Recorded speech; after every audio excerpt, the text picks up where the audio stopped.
Mahito has released for free for all players in Jujutsu Shenanigans, so I've put together more than 15 tips to help you learn Mahito after his release. As always, I'll be giving away early access in this video, so make sure you watch till the end to enter.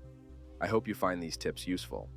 By using your special, you gain access to 3 different weapon modes: your fists, swords, and clubs. Each weapon mode has its own advantages and disadvantages. Swords deal less damage than normal, but you have the ability to combo extend using your dash, allowing you to extend combos. This comes with another cost though, as it forces you to use a long-range version of Focus Strike, removing your ability to Black Flash as well as combo extending with Focus Strike. On the other hand, clubs deal more damage than normal, but have a slower attack speed and less chance to combo extend due to a higher M1 cooldown. I think clubs are the best weapon mode that Mahito has due to 2 advantages that they have over the other 2. When using clubs, your M1s have a passive, which allow you to bypass block using the 3rd and 4th M1 attacks. This can be useful against opponents who block a lot. Clubs also has a longer range dash, which will hit people on the ground. Dashing with clubs also deals more damage than a normal dash does. Here's a side-by-side for comparison. Since clubs have such a high damage output, it's more effective to use these against Itadori and Megumi, which both have lower max health than every other character, allowing you to finish fights quickly against them. The only disadvantage to using clubs is the low attack speed, which might cause a slight disadvantage when trying to M1 trade, as well as not being able to combo extend with certain moves. Other than that though, I'd say it's Mahito's best mode. I saw a lot of people asking about how to use their Awakening Black Flash to get to Mahito's Super Awakening, so I'm going to cover how to time both Black Flashes in this segment. For the regular Black Flash, just press the button again when the arm fully pulls back in order to trigger Black Flash. For Mahito's Awakening, pressing the ultimate button again will trigger a dash, which will cause you to lunge forward and hit anyone in front of you after a moment. Depending on the distance, you can hit the ultimate button again to trigger the Black Flash early. This isn't necessary though, and the Black Flash for Awakening doesn't require any type of timing to land.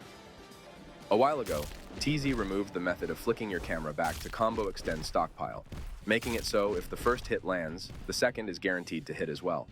This nerfed stockpile since it knocks the enemy far away, but there's a way to knock them close to you. By flicking your camera quickly right as the first hammer hits, you can control what direction the enemy will end up, and if you flick right behind you, you can get them to land close to you in order to hit them with Focus Strike or Soul Fire easily. Make sure you use the Black Flash variant of Focus Strike, since it won't normally hit them if you miss it. You probably already know this one, but you can flick your camera sideways similar to Stockpile in order to extend with Soul Fire, allowing you to get another M1 combo off. I think you're able to combo extend using clubs with this, but don't rely on it completely, since clubs has a weird M1 cooldown. Body Repel's movement is also controlled by the direction of your camera, meaning you can flick backwards in order to turn it closer to yourself. This is hard to do at a long range though, so you might have to use Body Repel's variant, which can be done by pressing the Body Repel key and then the Focus Strike key in succession. The main advantage that this variant does have is that you're able to use moves right before you leave the worm, but also while the enemy is stuck. You can combine this with any of your other 3 moves to land a free hit on the enemy. Mahito's First Awakening is the only one which affects players as well as the environment around him. It ragdolls players as well as deals some damage, so it might be a good idea to first down slam or uppercut a player, then pop your Awakening to deal extra damage. Idle Transfiguration doesn't actually need to land twice in order to kill an enemy on contact, despite what the move says. Any enemy who is low enough that gets hit by Idle Transfiguration will skip straight to the death blow instead of getting knocked back. Idle Transfiguration will automatically use itself if you finish somebody with it. I'm not sure why this was added or if it's useful to you, but I saw it in the patch notes and might be worth knowing. You probably already know that Body Disfigure has 3 variants, which all do around the same damage. The true power of these variants is when they're used in your domain. The normal variant holds the enemy in place, and if they don't have a evasive, this basically one-shots them if you land the attack.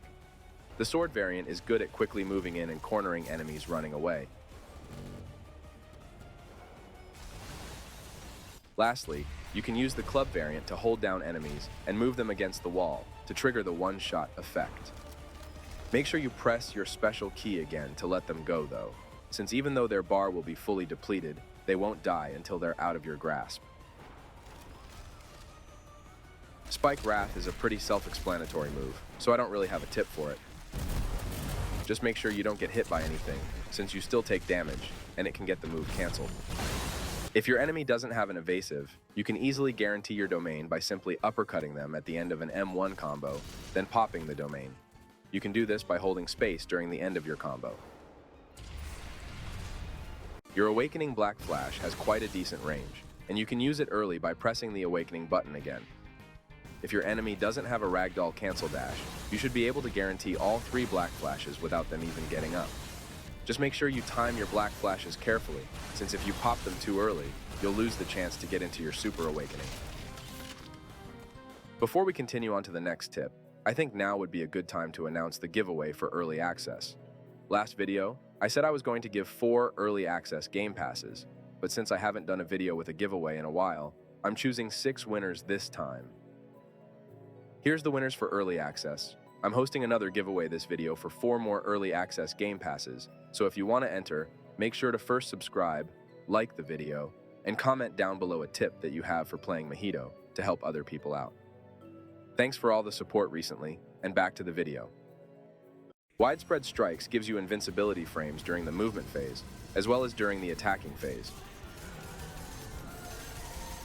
You can use this to avoid damage, especially if you're trying to survive Sukuna's domain, where you take constant damage. You can also use this against projectiles, like Hollow Purple or the World Cutting Slash.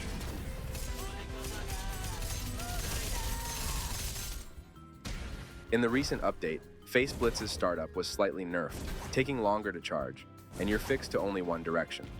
If you have trouble landing the move, you can use Crushing Rushdown to throw them into the air. Once they're in the air, you can use Face Blitz, and you'll teleport right to them, guaranteeing the hit. Do remember that they have to be ragdolled in order to be detected by Face Blitz's auto-tracking, and if they pop their evasive in the middle of the air, you won't be able to hit them. You also have to be aiming at them, and not the ground. Crushing Rushdown's detection is based on your cursor location. You can hit enemies that are through walls and buildings by pointing your cursor in their general direction, and if they're close enough, you'll be able to grab them and surprise them. The detection is pretty strong, and you can grab people through multiple layers of walls. Head Splitter has a damage effect similar to World Cutting Slash.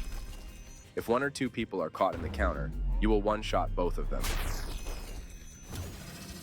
However, if there are 3 or more people caught in the counter, the damage will be split between them and will only get them low instead of killing them.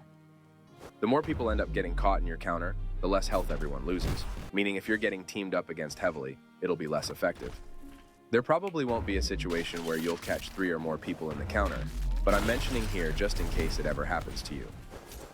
You can glitch into domains using Mahito with a specific setup. You need to press yourself against the wall of a building and a domain, then switch to blades.